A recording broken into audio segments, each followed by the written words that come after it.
You are Locked On Broncos, your daily Denver Broncos podcast. Part of the Locked On Podcast Network, your team every day.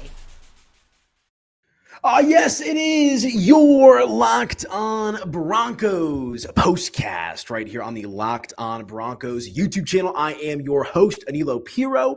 Hope everybody is doing well out there on this still 20 minutes left of Saturday, August the 16th. But the Denver Broncos get themselves their second preseason win on this Saturday evening, taking down the Arizona Cardinals. Your final score here this evening, 27-7.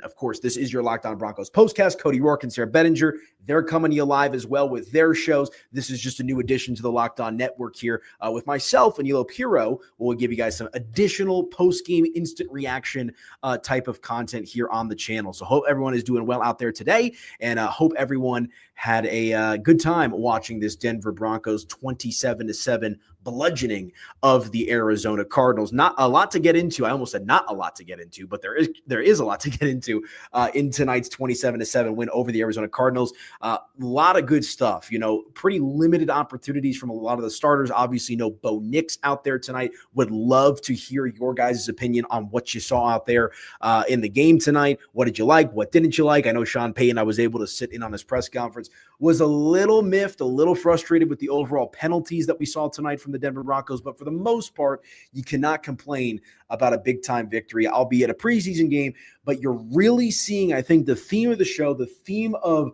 the Denver Broncos throughout the course of training camp. I've been at every single practice along with our guy Cody Rourke, with the exception of one. That was for Deion Sanders' press conference when he announced that he had beat bladder cancer. Congratulations to Coach Prime. But I think, Sean Payton has gone on and on and on and on about the depth that this Denver Broncos team has. And you don't win 27-7 tonight. You don't take down the San Francisco 49ers 30-9. And I understand that it's the preseason, but I think you don't win those games in the manner in which you won them without the depth that we've seen from this Denver Broncos team. And tonight, man, we got to start with Jarrett Stidham.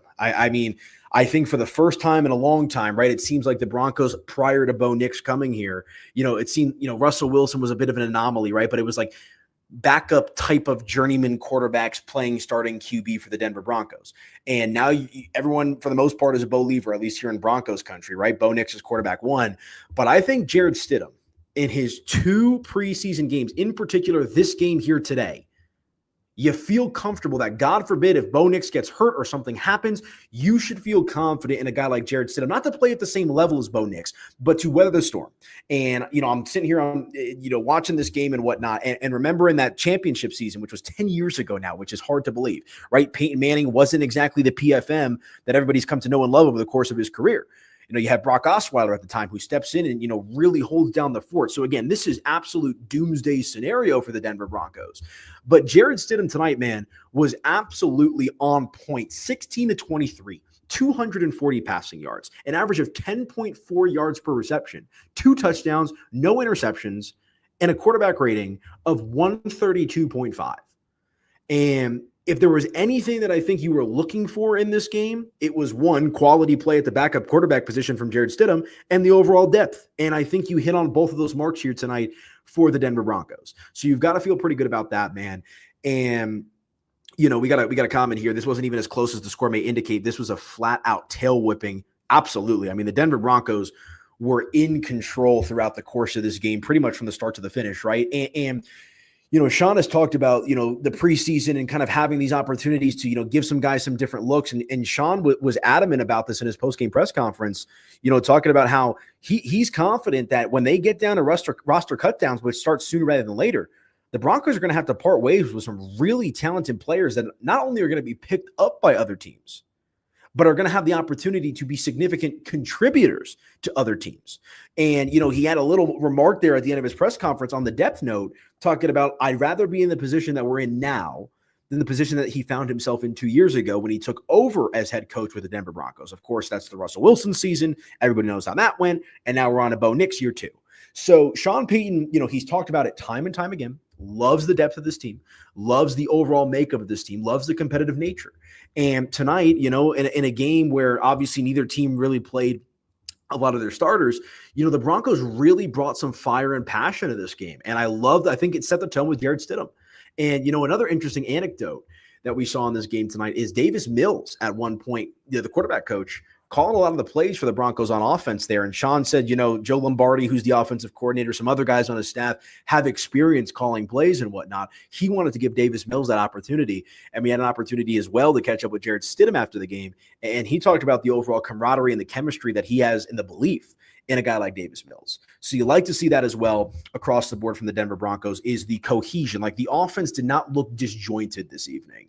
And I think that's a massive win because if there's anything that you can rest your head on at night when you go home is God forbid Bo Nix gets hurt. God forbid Bo Nix has to miss some time. You should feel confident in a guy like Jarrett Stidham to step up and, be able to kind of shoulder the load and man the ship, for lack of a better phrase. So love to see that. We got to talk about Sam Ehlinger as well. He had himself a nice game in relief of Jarrett Stidham, 14 of 16, 162 passing yards, an average of 10.1 yards as well. No touchdowns, no interceptions, but a quarterback rating of 108.9. And I understand the Cardinals only, they didn't really play anybody. Jacoby Brissett took 8 snaps today, and then it was really the backups from there on out. But, the fact that the Broncos only allowed 1 sack without their, majority of their really 97% of their starters out there, that's also something to be happy about. When it comes to the running back room, and we'll touch on this after the break, there's a lot to talk about tonight, man. I mean, the receivers as well. Troy Franklin have a day. Pat Bryant have a day. Evan Engram leading the way with that nice play there in the first quarter. We'll talk about all that stuff as we go along throughout the course of the show. But the running back room, which is obviously a major point of emphasis in regards to what you can learn from this preseason. Jaleel McLaughlin, 3 carries for 48 yards, nothing crazy. Blake Watson gets 10 for 34. Audric Estime, 9 for 20. We'll see what happens with Audric. But RJ Harvey scoring his first touchdown of his NFL career, albeit in the preseason, but still manages to find his way into the end zone. You absolutely love to see that. So offensively for the Denver Broncos, they did a great job, all things considered, with the circumstances. And now moving forward, you look forward now to this week 3 preseason game, or the third preseason game, rather, I should say, against New Orleans, kind of put some finishing touches, maybe give some guys some looks that you want to get extended looks at and shore up this 53-man roster. And away we go for the regular season. But so far, so good for the Denver Broncos in this NFL preseason. Led by Jarrett Stidham tonight, had a great game. More on him in just a little bit. But why don't we hit a break, and when we come back, we can continue along with the conversation. Let's talk about Pat Bryant. Let's talk about Evan Engram. Let's talk about Troy Franklin, who had himself an evening here tonight as the Denver Broncos take down the Arizona Cardinals. Your final score, 27-7. All right, we're going to hit a quick break. We'll do that and come right back. Let me know your thoughts in the comment section, folks. How are you feeling after this game? Are you feeling relieved? Talk to me about Jarrett Stidham. What stood out to you in this game tonight as the Denver Broncos improved to 2-0 in the preseason, taking down the Arizona Cardinals? We'll hit a quick break, come back and do just that right here on your Locked On Broncos POSTCAST. Back in just a moment, folks. All right, you guys, real quick, let me tell you about our friends over at Yahoo Fantasy, who is the presenting sponsor of this episode. It's the best time of the year. NFL kickoff is almost here, and that means fantasy football season is back in full swing. And this year, Yahoo Fantasy is turning things up with a fantasy football experience like never before. This year, me and my buddies are playing Yahoo Fantasy, and you should too, whether you're a first-timer or a veteran making your millionth league. To celebrate 28 years of fantasy football greatness, Yahoo Fantasy is dropping 28 big new features over 28 days throughout August. To kick it off, they just dropped Yahoo Fantasy's Guillotine Leagues, a killer new way to play fantasy football on Yahoo, where the lowest scoring team gets eliminated each week until there's one team left standing. With the season around the corner, now's the time to get your league together and give this new mode a try. If you're more into the classics, you can still play head-to-head private leagues, or you could join a public league. Stay tuned for more killer announcements and start playing Yahoo Fantasy Football now at yahoofantasy.com/LockedOnNFL. Be sure to check out our friends over at Yahoo and let them know that Locked On Broncos sent you. And let me also tell you about our friends over at Betterhelp, guys, because these days it feels like there's advice for everything: cold plunges, gratitude journals, screen detoxes. But how do you know what actually works for you? With so much information online about mental health and wellness, it can be overwhelming to figure out what's true and what will actually help. That's where talking to a licensed therapist through BetterHelp can make all the difference. You get real personalized guidance instead of just guessing based on something you saw on social media. There's so many different advantages, guys. With over 30,000 therapists, BetterHelp is the world's largest online therapy platform, serving more than 5 million people. It's easy to fit into your schedule. Just click to connect, and you can even switch therapists anytime if you need to. Talk it out with BetterHelp. Our listeners get 10% off their first month at BetterHelp.com/LockedOn. That's BetterHelp, HELP.com/LockedOn. Be sure to check out our friends over at BetterHelp and let them know that Locked On Broncos sent you. As I hit the wrong button. All right, welcome on back into your Locked On Broncos POSTCAST. I'm your host, Aniello Piro. I will be joining you all in Broncos country throughout the course of the season here on your Locked On Broncos POSTCAST. You can follow me on social media at Media by AP if your heart desires. But don't worry, Cody and Sarah are not going anywhere, folks. Cody and Sarah are not going anywhere. They're the mothership that make, they're the glue that makes this channel and this show what it is. So this is just an addition to the channel, in addition to the Locked On Broncos podcast, some instant reaction throughout the course of the season. Got a comment here. Stidham isn't the starter, though. The Broncos are Bo Nix's team 100%. And that's the thing is I'm not taking what we saw from Jarrett Stidham today and saying, "Ooh, quarterback competition in Denver." That is the last thing on my mind. I think the big takeaway for me is, like I've said a couple of times now, if Bo Nix were to have to miss a game here or miss a couple of games, you should feel confident in a guy like Jarrett Stidham. Now, year 3 in Sean Payton's system, something that he talked about a ton throughout the course of his post-game press conference, you should be able to feel confident in what Jarrett Stidham brings to the table as a backup quarterback for the Denver Broncos. So that's that on Jarrett Stidham. Let's talk about the wide receivers, though, here real quick as we wind it down. Troy Franklin, man, obviously a mixed bag in his rookie season for Troy Franklin, but there's a lot of people. We've heard a lot of hype about Troy Franklin and what he's looking like in year 2. And tonight, he delivered, man. 4 receptions, 67 yards, 2 touchdowns, a long reception of 27 on 5 targets. I mean, Troy Franklin, if there was a player of the game, I'd have to give it to Troy Franklin. That second touchdown that he caught in, what is this, the south-facing end zone by the south stands, it wasn't like it was a one-on-one situation. It wasn't necessarily a high point, I wouldn't call it, but a very athletic, contorting of the body type of play from Troy Franklin to secure his second touchdown of the afternoon, or the evening, rather, I should say. Really, really impressive. Drew here says Troy was a beast tonight. Absolutely. And that's the thing. I was listening to the pregame show on the radio as I was driving into the stadium. And, there's this conversation of, are the Broncos going to carry 6 wide receivers? They might just have to. Pat Bryant's not going anywhere. With what Troy Franklin's done in training camp, he's not going anywhere. We know what Cortland Sutton is, right? We know what Marvin Mims is. There's a lot high expectations for him. And Devon Bailey is loved and admired by a guy like Sean Payton. So, they're going to have a lot of different weapons, a lot of different opportunities, a lot of different, schemes that they can run with the overall depth that they have at the wide receiver position. And tonight it was highlighted by Troy Franklin, who had himself a night with those 2 touchdown grabs. Rookie Pat Bryant as well, actually leading the team in reception or receiving yards tonight with 4 for 70, an average of 17.5 yards per reception for a long of 29. He is an absolute menace in the middle of the field. He loves that dig route. And Pat Bryant is a guy that I've been high on since the Broncos drafted him, have had the opportunity to see him throughout the course of training camp. He's made some great, eye-catching type of plays as well. Good guy to talk to. We've had some one-on-one interviews with him. He has it up here and he has it physically as well. So, Pat Bryant, obviously a rookie wide receiver, but coming into his own. And I think tonight, being the leading receiver, albeit in a preseason game, you got to love what you saw from Pat Bryant. But I think everybody outside of Troy Franklin, right? That was the star of the show, as was Jarrett Stidham, who had a nice game. But I think everybody in Broncos country, that Michael Jackson Thriller meme when he's eating the popcorn in the theater.